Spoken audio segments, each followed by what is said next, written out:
Kita akan bedah kata kiamat dari akar aslinya, bukan dari tafsir pesanan yang bikin orang jadi radikal. Kita akan lihat, kenapa kata ini sebenarnya adalah berita gembira, bukan berita duka. Sekarang, mari kita buka mata lebar-lebar. Kita bedah apa itu kiamat dari kata dasarnya. Jangan cuma dengar katanya orang, tapi lihatlah apa yang tertulis. Kata kiamat itu berasal dari bahasa Arab. Akar katanya adalah qama. Sekali lagi, qama, lalu menjadi yaqumu, dan puncaknya adalah kiamatan. Apa artinya qama? Artinya adalah berdiri atau bangkit. Bisa juga berarti terjaganya sesuatu yang tadinya tertidur. Coba panjenengan pikir, di mana letak kehancurannya? Di mana letak gunung meletus atau air laut tumpah dalam kata berdiri? Tidak ada, sama sekali tidak ada. Kiamat itu artinya adalah kebangkitan. Kebangkitan apa? Bukan kebangkitan mayat dari kubur tanah yang selama ini panjenengan bayangkan, tapi kebangkitan kesadaran manusia. Selama ini, banyak dari kita yang hidup seperti orang mati.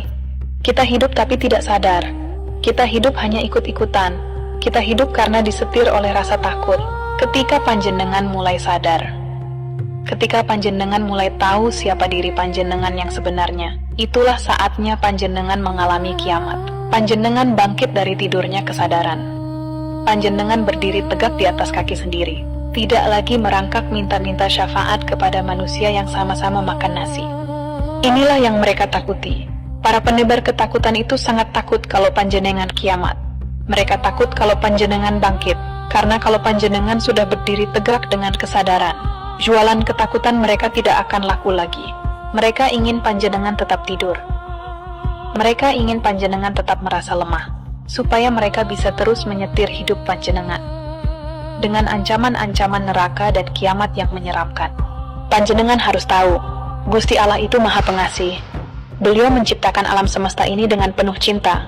Setiap helai daun, setiap tetes embun, semua diciptakan dengan perhitungan yang sangat teliti.